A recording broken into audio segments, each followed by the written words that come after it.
po jako akawuwo. Don't forget praying for all people who sacrifice to pay this land for you.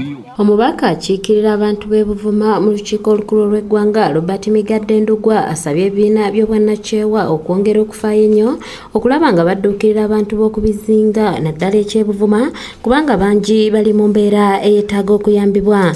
Development in this area so that it can become a learning place for the development of even the other learning sites which are really disorganized. Ono agamba nti wadde nga mulimu gwa gavumenti okulaba nga abantu baayo babeera mu mbeera ennungi naye terina busobozi bumala okulaba nga buli omu abeera bulungi nga nabwe kityo esaanye okukwatizibwako.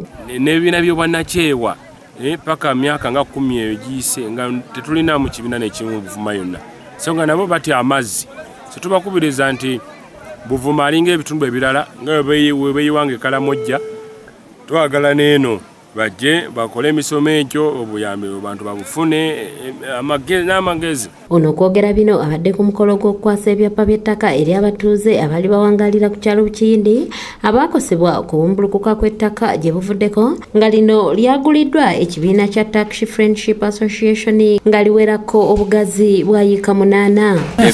The corner from here it is the other end there down then you go like that you enter the other bush. Ettaka lino lisangibwa ku kyalo Bubeere mu disitulikiti ey'e Buvuma. Kiyemba Abdul Hamid akulembeddemu enteekateeka eno alambuludde ensonga lwaki bavuddeyo ne bagulira abantu b'ettaka. But the only thing you can do as a repayment to the people who donated you this land is by putting them into your doors. Don't forget praying for all people who sacrifice to pay this land for you. And also don't forget to pray for Turkey as a country.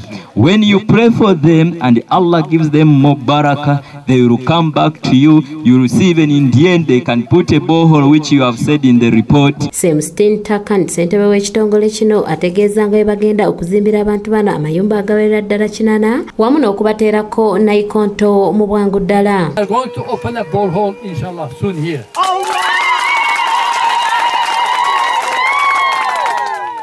Second, now it's a long-term project to have a nice village here, which there will be 86 houses. Abamu ku batuuze abaweereddwa ettaka lino basiimye abazira kisa bano abavuddeyo okubadduukirira. Nze mwene ku lwange nze bwombona ebintu byange banaife baatuleetera bayita bambeedaku bandeka bwerere baba nalira amazzi gagaleti kigaidi aye katonda mulungi katonda tusasulire. Ajje Samuel yakusakidde eggulire lino ku lwa ABS television. Mama badde simanyi nti nabeera bwenti era nebaza katonda ayongere abantu abakoze bino bayongere mirembe.